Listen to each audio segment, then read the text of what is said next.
네, 안녕하세요. 1월 8일 목요일 새벽기도 시작하겠습니다. 기도하겠습니다. 은혜로우신 우리 아버지, 주의 은총과 사랑을 감사와 찬송과 영광을 돌립니다. 하나님 은혜 가운데 또 새로운 한 해를 시작하게 하시고 또 오늘까지 지켜주신 거 감사합니다. 금년에 가는 모든 길을 하나님 앞에 의탁합니다. 주께서 우리를 인도하실 때 그 음성을 듣고 겸손히 따라가는 한 해가 되게 주옵소서. 때로 우리 앞에 어떤 장벽이 있고 장애물이 있을지라도 주님과 통행할 때 두려움이 없는 줄 믿습니다. 주님께서 이 모든 난관들을 넉넉히 뛰어넘을 수 있도록 도와주실 것을 믿습니다. 아버지, 오늘 하루도 온전히 주님 앞에 의탁합니다. 인도해 주옵시고 세계 여러 나라에서 복음을 전하는 모든 선교사님들 은혜의 장중에 붙잡아 주옵소서. 연약한 성도들 긍휼을 베풀어 주시고 주의 능력의 손으로 어루만져 주옵소서.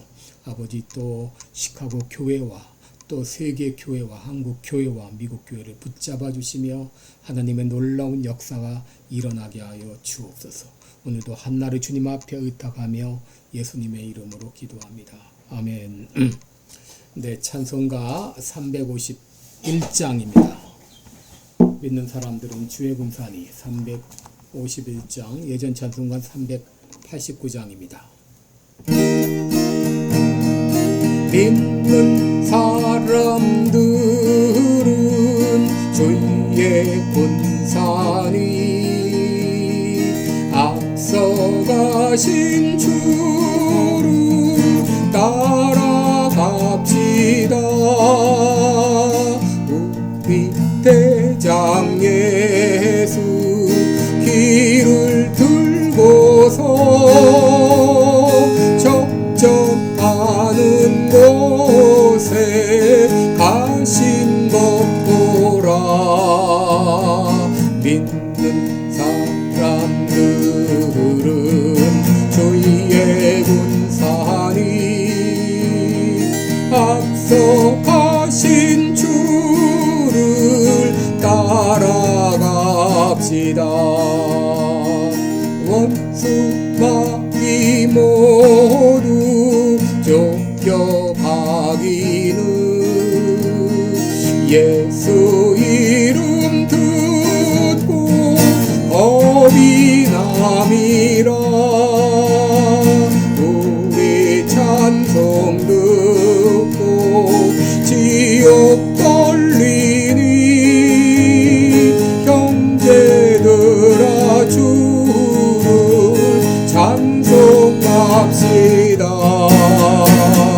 믿는 사람들은 주의 군산이 앞서 가신 주를 따라갑시다. 세상 나라들은 멸망받으나 예수 교회 영영 왕성하리라. 마귀 권세감이 해치 못함은 주가 모든 교회 지키심이라. 믿는 사람들은 주의 군산이 앞서 가신 주를 따라갑시다. 백성들아 와서 함께 모여서 우리 모두 함께 개각으로 세 영원토록 영광 권세 찬송을 우리 있는 주께 돌려보내세. 믿는 사람들은 주의 군산이 앞서 가신 주를 살아갑시다.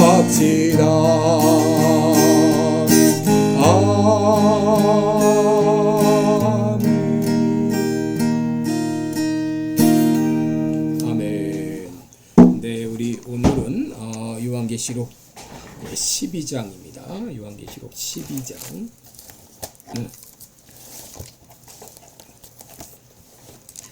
네, 요한계시록 12장 1절로 6절까지 제가 봉독해 드립니다. 하늘에 큰 이적이 보이니 해를 입은 한 여자가 있는데 그 발 아래는 달이 있고 그 머리에는 12별의 면류관을 썼더라. 이 여자가 아이를 베어 해산하게 되매 아파서 애써 부르짖더라. 하늘에 또 다른 이적이 보이니 보라, 한 큰 붉은 용이 있어 머리가 7이요 뿔이 10이라. 그 여러 머리에 7 면류관이 있는데 그 꼬리가 하늘 별 3분의 1을 끌어다가 땅에 던지더라. 용이 해산하려는 여자 앞에서 그가 해산하면 그 아이를 삼키고자 하더니 여자가 아들을 낳으니 이는 장차 철장으로 만국을 다스릴 남자라. 그 아이를 하나님 앞과 그 보좌 앞으로 올려가더라. 그 여자가 광야로 도망하며 거기서 1260일 동안 저를 양육하기 위하여 하나님의 예비하신 곳이 있더라. 아멘. 네, 우리 오늘은 여인과 붉은 용의 대결, 이런 제목으로 함께 말씀을 나누겠습니다. 엊그제 도층인과 이 짐승의 대결을 통한 영적 전쟁의 그 실상을 여러분께 말씀드렸는데, 오늘 본문에도 이 치열한 영적 전쟁의 현장을 우리가 보게 됩니다. 그것은 바로 여인과 이 붉은 용의 전쟁인데, 오늘 본문을 보면 요한이 보았던 이 새로운 환상을 소개하고 있죠. 1절을 보시면 하늘에 큰 이적이 보였다 그랬습니다. 여러분, 이적이라고 하는 것은 하나님께서 우리들에게 더 깊은 영적 진리를 소개하기 위해서 앞으로 다가올 사건에 대한 그런 예표일 경우가 많습니다.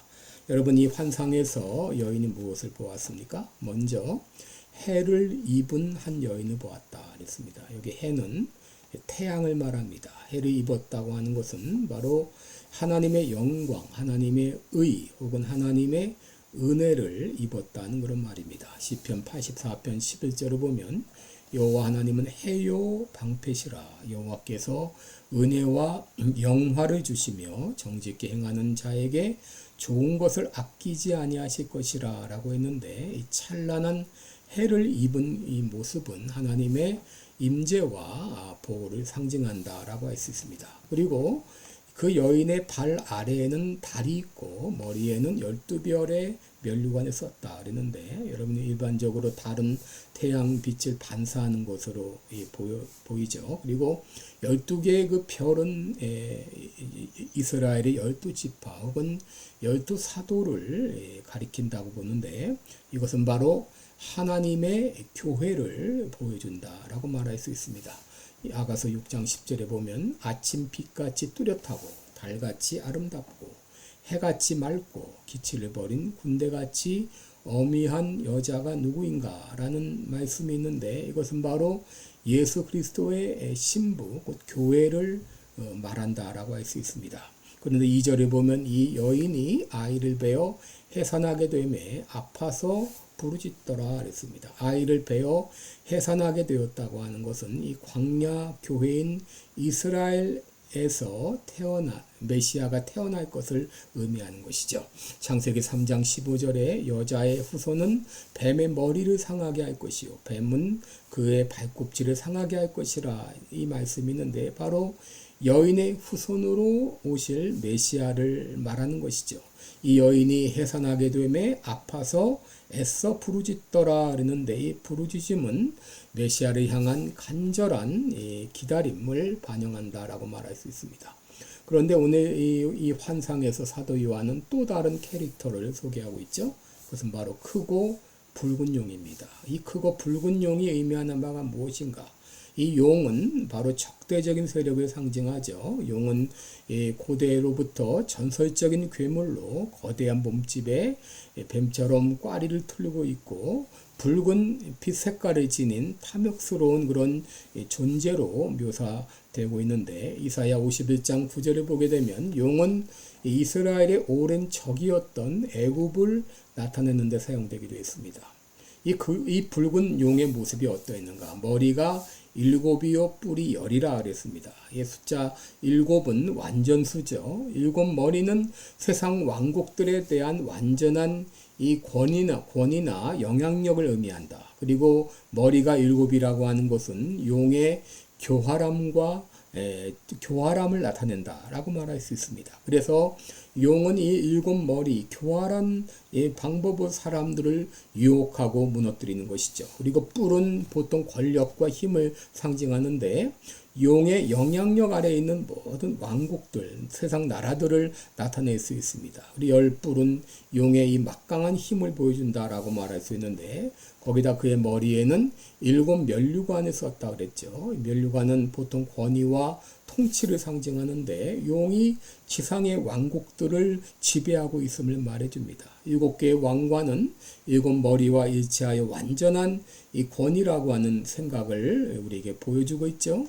이런 이미지는 바로 요한계시록 19장 12절에서 많은 왕관을 쓰고 있는 것으로 묘사된 그리스도의 진정한 주권과 서로 대조가 되고 있습니다. 여러분 4절에 보시면 용의 꼬리가 하늘의 별 3분의 1을 끌어다가 땅에 던졌다라고 했는데, 이 꼬리는 계시록 12장 9절에서 사탄으로 상징되는 용의 꼬리, 이 권세와 영향력을 상징합니다. 이 별들의 3분의 1이라고 하는 것은 바로 이사야 14장 12절 이하에 있고, 또 에스겔 28장 12절 이하에 언급된 것처럼 하나님께 반역한 사탄을 따랐던 천사들을 의미하는 것으로 그렇게 이해하고 있습니다. 별들의 3분의 1을 땅으로 내던지는 행위는 그들이 하늘에서 쫓겨났음을 나타내는데, 바로 누가복음 10장 18절에 보면 예수님께서 내가 사단이 하늘에서 번개처럼 떨어지는 것을 보았노라 하는 말씀과 연결이 되는 것이죠.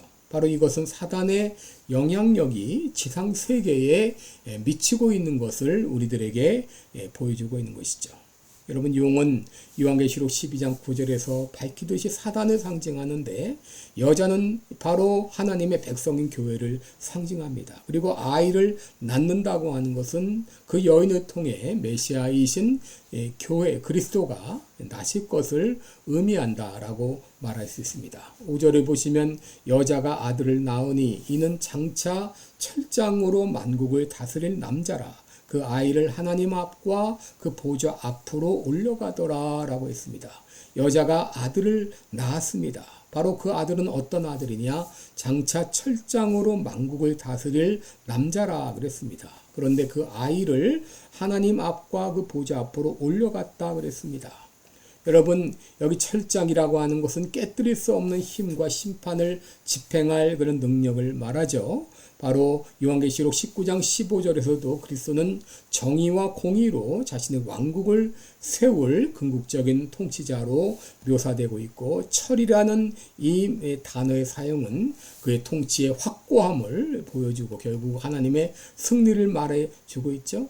이 여인을 낳을 때 용은 여자 앞에 섰다가 그 아이를 삼키려고 했죠. 이것은 바로 그 아이를 삼켜서 하나님의 구원 계획을 좌절시키려 했던 것이죠. 그래서 실제로 사단은 메시아를 죽이려는 시도가 있었죠. 예수님 탄생 당시 헤롯 대왕은 베들레헴에서 2살 이하의 유아들을 학살함으로 메시아를 죽이고자 했습니다. 그리고 이제 사단은 예수님을 시험해서 자신에게 절하게 하고 예수님이 자기 유혹에 넘어가도록 했습니다. 그러나 이런 사단의 계획은 실패했죠.